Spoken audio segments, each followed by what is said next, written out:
Today let's talk about incorporating the step, adding footwork to our pell work. Now, footwork doesn't have to be crazy dance moves. A lot of it is as simple as adding a single step to the timing of your shot.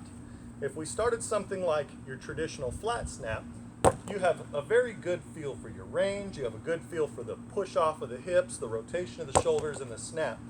All of that changes just a little bit when you add a step to this shot. Now, if I'm going to add a step, I'm going to take this rear right leg over to the right. This is just one example of many you're going to have to work out. But if I kick this to the right, that's going to bring that hip forward naturally as a part of the step. So I can turn that into the beginning of my rotation instead of having to push off that hind leg. So in this case, as I step, I'm getting the hip rotation. Then I can turn the shoulders and release. But look at that difference in where the sword impacted. In that case, the step coming closer to the target impacted my range. So every step, whether it be a step in, whether it be a step to the right, or whether it be a step to the left, is going to do different things to the timing and the actual impact point on your stick of your shot. And all of that has to be worked out right here on the pill. Things I'd recommend trying are a step forward while you throw.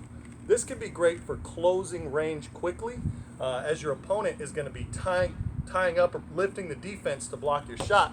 I can get from a C range into an A range to start doing other things very quickly. Another thing you can do is a step laterally. Now, I don't just go straight to the sides. I usually will kind of circle the opponent. So I'm going to go a little to the forward and a little to the right as I throw this flat snap.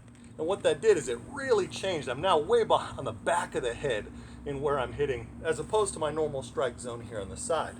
Now, if I want to step left, instead of crossing legs, in this case, I'm actually going to take my lead leg and I'm going to step and drag this right leg behind it. That's really going to change the way that I generate power in my hips. So this shot is going to have to be a lot more shoulder and body. But I can do that. I can use that movement to add power while I'm pushing off that leg, or while I step and pull, I can use that movement just as I would to propel my hind leg. So experiment with this. Experiment with small steps to the left. Experiment with small steps to the right. Experiment with a step away as you throw. And see how that is going to really change the dynamics of the shot, because you need to be able to throw every shot, your snaps, your cuts, your torques, offside shots, leg shots, not only in a perfect standing situation, but also while moving in and moving out. So play with those steps a little bit.